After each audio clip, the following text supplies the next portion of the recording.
This is Design Safe Radio, where natural hazards researchers strive to make our society more resilient to everything nature throws at us.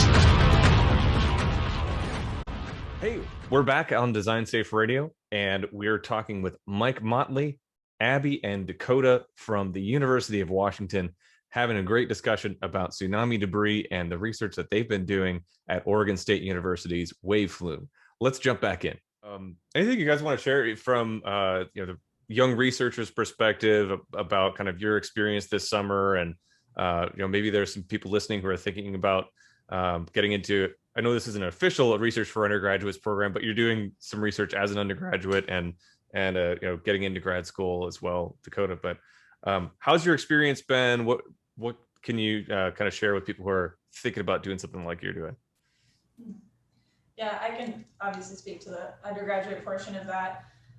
It was kind of a unique time because I got into the program here at UW during COVID. And so different than how I normally probably would have talked and networked with professors of just stopping by and having conversations. I really had to be a little bit intentional, had to be pretty intentional about who I was starting those conversations with, which is why, like I said, I chose to reach out to Mike because I really enjoyed that intro to structural design class. Obviously, when I reached out to him, I had no idea that this is where it was going to lead, was to doing this specific type of research.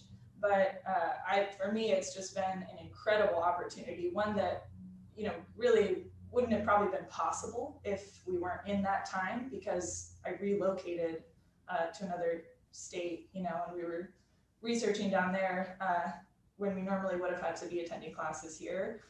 So that, obviously was a pretty unique experience. But so far it's been incredible. It's everything I know because I haven't actually attended UW in person. So for me, this is just, there's a wealth of opportunities if you're able to kind of reach out to what you find interesting. And I'm rolling with it a little bit, rolling with those opportunities, and it's been an incredible experience so far. Awesome. And I think I would agree with that. The intentionality of, if you are applying to grad school or trying to get into a project that you're excited about, like reaching out and having those conversations with people that can help you further that interest. As my second year in grad school, so I'm not, super new to this, but I'm still in early career for sure.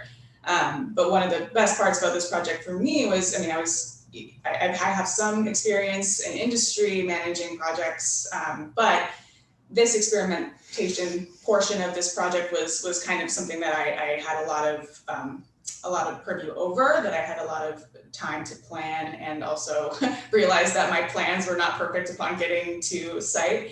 And being in grad school and being in the NHERI world at this point, just really appreciating the support of the personnel down at the Wave Lab at Oregon State, kind of helping me realize what was feasible in my plan and what wasn't, and how to work through that. But just that, grad school so far has been quite a team sport, and I've just really appreciated that part of it. And maybe that's not everyone's experience, but for me, especially being able to bring Abbey down there and have her be super involved, that was very helpful. For, in terms of physically doing the work, and also just kind of the mental load, like being able to talk through problems, not only with Abbey, but also the staff down there, the staff and faculty at Oregon State. It's been pretty cool and a very collaborative space for me to start a career here. So that's great. We actually should name drop those people. Yeah, we should name drop those people. Yeah, good old Pedro Lamonaco. I love hanging out with Pedro. We've met at conferences. I've visited him at OSU a couple times. He is one of my genuinely favorite people to work with in the NHERI community. Not that everybody is great, but he's just really special he's guy. Been fantastic, and Tim was a big help. Tim Maddox. Yeah. And your student colleagues. Yep. Jamie and Rebecca. Jamie and Rebecca, the manager down there, the lab guru. Yeah. Shout that out. Another thing that was pretty cool, and I'll say this because again we're name dropping a bit, but this project is pretty much entirely comprised of females, which has been pretty cool. Awesome. This is the first time in my career. It is awesome. Mike, you're the fearless leader. Yeah. But this is the first time in my career, at least, being in a historically male-dominated industry, where it's myself and Abby and the grad students at Oregon State. She was also a woman, and as well as a lab manager down there. And as we bring on more people, it seems like we're getting more and more interest from our female colleagues, and it's kind of cool to have a project that is kind of self-sufficient, that is entirely us, and it's pretty cool. We're appreciating that. That's really great to hear, and hope to see more examples of that going forward. And y'all should write an article about just that experience, like for some journal. I'd encourage you to do that if you haven't already. Like, I think that's a good idea. The female experience of an engineer and being able to, share, the differences in this project from other ones you've worked on, I think would be a really interesting perspective. Thanks for listening to today's episode of Design Safe Radio. This show is sponsored by the National Science Foundation grant number 1612144. You can subscribe to Design Safe Radio on iTunes, Stitcher, or wherever you find your podcasts.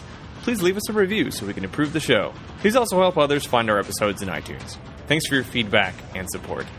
You can find out more about NHERI at designsafe-ci.org, on Facebook at Design Safe Radio, or on Twitter at NHERI Design Safe.